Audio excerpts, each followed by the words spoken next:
بڑی آگ لگائی گئی، ابراہیم علیہ السلام کو اس آگ میں ڈالا جانا ہے، جھولا ڈال دیا گیا ہے، ابراہیم علیہ السلام کو اس آگ میں ڈالا جانا ہے۔ ابراہیم علیہ السلام نے آسمان پہ نظر ڈالی، اے اللہ اگر واقعی میں تیرے راستے پہ ہوں اور توحید پہ ہوں تو تو میری حفاظت فرما، اے اللہ مجھے بچا۔ ادھر نمرود نے آگ میں ڈالا، ادھر اللہ رب العالمین نے آگ کو حکم دیا، قُلْنَا يَا نَارُ كُونِي بَرْدًا وَسَلَامًا عَلَىٰ إِبْرَاهِيمَ۔ اے آگ تیرا کام جلانا ہے لیکن تو میرے حکم سے جلتی ہے، لیکن آج میرا بندہ تیری گود میں آیا ہے، تیری آغوش میں آیا ہے، آج تو اپنی فطرت بدل دے، آج تو اپنی کشش بدل دے، آج تیرا کام جلانا نہیں ہے، آج تیرا کام پھول بن جانا ہے، آج گلے گلزار بن جانا ہے، میرے بندے ابراہیم کے لیے سلامتی والی بن جانا ہے، آج تیرے اندر سے جلنے کی صفت ختم ہو گئی، آج تو میرے بندے پر سلامتی والی ہو جا۔ کون بردن، سلامتی، ٹھنڈا نہیں کہا، سلامن بھی کہہ دیا۔ اتنی ٹھنڈی ہو، اگر ٹھنڈا کہہ دیتا اللہ آیات ٹھنڈی ہو جا تو اتنی ٹھنڈی ہو سکتی تھی کہ برف سے بھی زیادہ، اس لیے کہا زیادہ انسان کو گرمی اگر نقصان پہنچاتی ہے تو زیادہ ٹھنڈک بھی تکلیف دیتی ہے، اس لیے کہا ٹھنڈی تو ہو جا، بجھ تو جا، لیکن اتنی ٹھنڈی مت ہونا کہ میرے بندے ابراہیم کو تکلیف ہو، سلامتی والی، نہ زیادہ ٹھنڈی نہ زیادہ گرم، معتدل اور بیچ والی۔ ابراہیم علیہ السلام اپنے آپ کو نمرود کے عذاب سے نہیں بچا پا رہے ہیں، اپنے رب کو پکار رہے ہیں۔ اللہ نے یعقوب علیہ السلام کا نام لیا تو ان کی پریشانی کا ذکر کر دیا کہ دیکھو ہم نے ان کے بیٹے یوسف کو چھینا، مختلف مراحل سے بیٹا گزرا، اس کے بھائیوں ہی نے اس کو کنویں میں پھینک دیا، یوسف کا کرتا اتار کے کسی بکری کا خون لگا کے لے آئے اور اپنے باپ یعقوب سے کہہ دیا کہ ہم لوگ کھیل میں تماشے میں مست ہو گئے، اور یوسف کو اپنے سامان کے پاس بٹھا دیا اور یوسف کو بھیڑیا کہا گیا۔ کئی سال تک یعقوب روتے رہے اور اللہ سے فریاد کرتے رہے کہ میرا بیٹا میرا بیٹا میرا بیٹا۔ اللہ نے کہا یعقوب تم نے مجھ سے بیٹا مانگا ہے، مجھے پکارا ہے، میرے آستانے پہ دستک دی ہے، اس لیے اب تمہارا بیٹا بھی میں تمہیں لوٹاؤں گا۔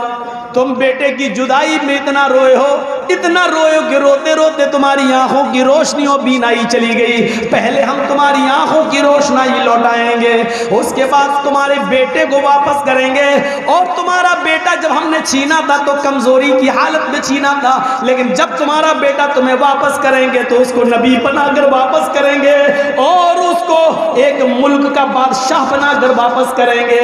میرے پیارے ساتھیوں غور کیجئے، بادشاہ مصر بنا کر ان کو واپس کر دیا گیا۔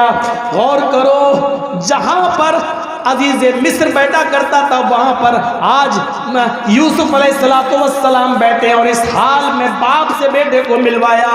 یعقوب پر پریشانی آئی، انہوں نے اپنے رب کو پکارا، ابراہیم پر پریشانی آئی، اپنے رب کو پکارا، حضرت زکریا پر پریشانی آئی، انہوں نے اپنے رب کو پکارا، حضرت یونس علیہ السلام پر پریشانی آئی، سمندر کا سفر کر رہے ہیں، کشتی الٹ جاتی ہے، مچھلی نکل جاتی ہے، مچھلی کے پیٹ کے اندر وہ اپنے رب کو پکار رہے ہیں، لا الہ الا انت سبحانک انی کنت من الظالمین۔ رب کو پکار رہے ہیں۔ نبیوں کی پوری زندگی اٹھا کے دیکھ لو، اللہ نے جتنے بھی نبیوں کا نام لیا ان کی پریشانی کا ذکر کر دیا اور یہ میسج دے دیا، نبی بھی اپنی پریشانی دور نہیں کر پائے، تو نبیوں کے بعد آنے والے تمہاری پریشانیاں دور کریں گے۔ تھوڑی سی عقل پر آدمی زور دے دے تو بڑے سے بڑے مسئلے حل ہو جائیں گے، لیکن عقل پر زور دینے ہی کب دیا جاتا ہے؟ عقل پر زور نہیں دینے دیا جاتا۔ کہہ دیا جاتا قرآن نہیں پڑھنا جانتے تو سیکھو ہی مت، پڑھنے کی ضرورت کیا ہے؟ آپ تعجب کریں گے، مبارک پور کے ایک مفتی نے تو یہاں تک کہہ دیا ہے، جو فتویٰ دے دیا باقاعدہ کہ جو لوگ قرآن پڑھنا نہیں جانتے ان کو سیکھنے کی ضرورت نہیں، قرآن کھول کر صرف اپنی انگلی قرآن کے حروف پہ چلاتے رہیں، اللہ ان کو ثواب دیتا رہے۔ یہ فتویٰ چھپا ہے، انگلی چلاتے رہیں اللہ ثواب دے گا، کیونکہ اللہ نیتوں کو دیکھتا ہے۔ جب نیت ہی تمہاری یہ ہے کہ ہم سیکھیں گے ہی نہیں تو ثواب ملے گا؟ جب تمہاری نیت ہی ہے کہ ہم انگلی چلاتے رہے، بس سیکھنا ہے ہی نہیں تو ثواب ملے گا؟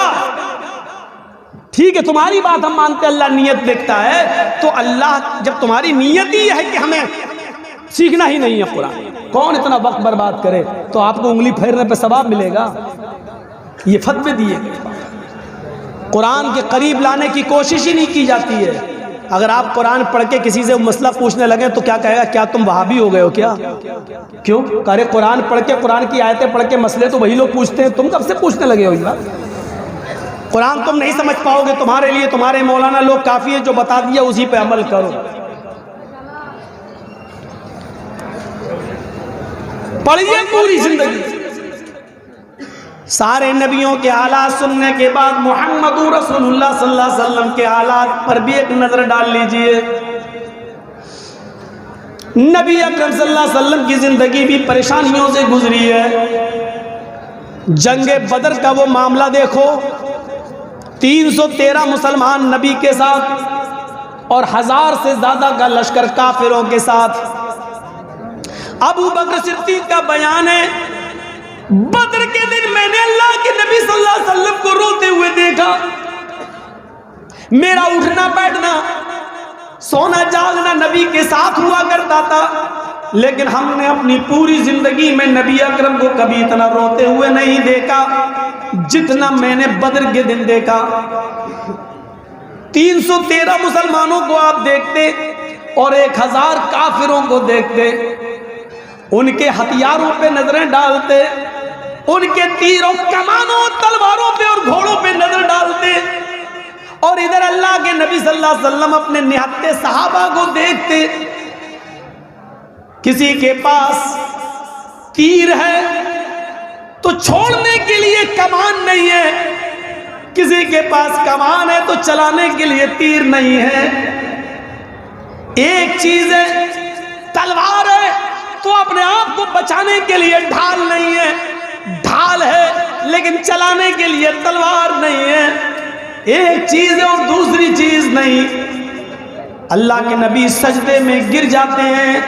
ابو بکر صدیق کا بیان ہے کہ اللہ کے نبی صلی اللہ علیہ وسلم کو میں نے سجدے میں گرے ہوئے دیکھا، اور سجدے کی حالت میں اللہ کے نبی یہ دعا کر رہے تھے، اللہم لا تہلک ہذہ العصابہ ان تہلک ہذہ العصابہ لن تعبد بعد اليوم۔ اے اللہ، یہی مٹھی بھر جماعت میرے پاس ہے، یہی پکے سچے مسلمان ہیں۔ اے اللہ، اگر یہ مٹھی بھر جماعت ہلاک ہو گئی، اے اللہ یہ مٹھی بھر جماعت چلی گئی، یہ مٹھی بھر جماعت ہلاک ہو گئی اور آج یہ مٹ گئے، اس دنیا سے رخصت ہو گئے، اس دنیا سے چلے گئے، اگر آج یہ قتل کر دیے گئے، آج یہ مار دیے گئے، آج یہ ہلاک ہو گئے، لن تعبد بعد اليوم، تو آج کے بعد کبھی تیری عبادت نہیں کی جائے گی، آج کے بعد کبھی کوئی اللہ اللہ کہنے والا نہ ہوگا، آج کے بعد کبھی اللہ اللہ کہنے والا نہیں ہوگا۔ اللہ کے نبی جنگ بدر میں پریشان ہیں، لیکن اپنی پریشانی اللہ کے سامنے رکھ رہے ہیں، اس سے دعا مانگ رہے ہیں۔ ایک وفد آیا ہوا ہے، اللہ کے نبی ان کو دعوت و تبلیغ کر رہے ہیں۔ ادھر زینب کی بیٹی یا بیٹا بیمار ہے، انہوں نے میسج بھیجا، پیغام دیا، اے اللہ کے نبی، آپ کے نواسے کی طبیعت خراب ہے، جلدی گھر میں آ جائیے۔ اللہ کے نبی میں خبر پہنچا رہے ہیں، میری بیٹی زینب سے کہہ دو کچھ لوگ آئے ہوئے ہیں، میں ان کو اسلام کی دعوت دے رہا ہوں، ابھی نہیں آ سکتا۔ حضرت زینب کی طرف سے دوبارہ خبر آتی ہے، آپ کو اللہ کا واسطہ ہے، جس حال میں بیٹھے ہیں اسی حال میں آ جائیے۔ ایک نظر اپنے نوازی کو دیکھ لیجئے۔ اللہ کے نبی اسی حال میں اٹھتے ہیں، چند صحابہ کو اپنے ساتھ لیتے ہیں، پہنچ جاتے ہیں زینب کے گھر، دروازے کو دستک دیتے ہیں۔ اللہ کے نبی صلی اللہ علیہ وسلم کے لیے دروازہ کھولا جاتا ہے۔ گھر میں محلے کی کچھ عورتیں بیٹھی ہوئی ہیں، کچھ صحابہ بھی ہیں، حضرت زینب کی گود میں ان کی بیٹی ہے۔ اللہ کے نبی اس حال میں دیکھ رہے ہیں کہ اس کی سانس اکھڑ رہی ہے، آخری سانسیں لے رہی ہے۔ حضرت زینب اپنے ابو کی طرف اشارہ کرتی ہیں اور اپنے بیٹے کو یا بیٹی کو اللہ کے نبی کی گود میں دیتی ہیں۔ اے اللہ کے نبی، اے ابو جان، اپنی نواسی کو اپنی گود میں لے لیجئے، میری پھول سی بچی کو اپنی گود میں لے لیجئے اور اس کے اوپر دعا پڑھ دیجئے، دم کر دیجئے۔ آپ اللہ کے نبی ہیں، پیغمبر ہیں، آپ کی دعا، آپ کا دم میری بیٹی کو ضرور فائدہ پہنچائے گا۔ حضرت زینب اپنے کپ کپاتے ہوئے ہاتھوں سے اپنی بیٹی کو اللہ کے نبی کے ہاتھ میں دیتی ہیں، اور اس بچے کے نانا نے، محمد رسول اللہ نے اپنی نواسی کو اپنی گود میں لیا۔ شاید ایسا لگتا ہے کہ نواسی نانا کا انتظار کر رہی تھی۔ جیسے ہی کب کباتے ہوئے ہاتھوں سے زینب نے اپنی بیٹی کو چھوڑا اور بیٹی نانا کے ہاتھ میں آئی، محمد رسول اللہ کے ہاتھ میں آئی، جیسی ہاتھ میں گئی ویسی اس کی روح بھی نکل گئی، کب سے انصری سے پرواز ہو گئی۔ زینب کی بیٹی کا انتقال ہو گیا، زینب کی آنکھوں میں آنسو ہیں۔ وہاں کمرے میں جتنی عورتیں بیٹھی تھیں یہ منظر دیکھ کر رونے لگی۔ محلے کے کچھ لوگوں نے یہ منظر دیکھا تو وہ بھی رو رہے ہیں۔ نبی اکرم کی آنکھوں میں بھی آنسو ڈبڈبا رہے ہیں، لیکن ان لوگوں کو روتے ہوئے آپ نے جو پیغام دیا وہ پیغام یہ تھا، انا للہ و انا الیہ راجعون۔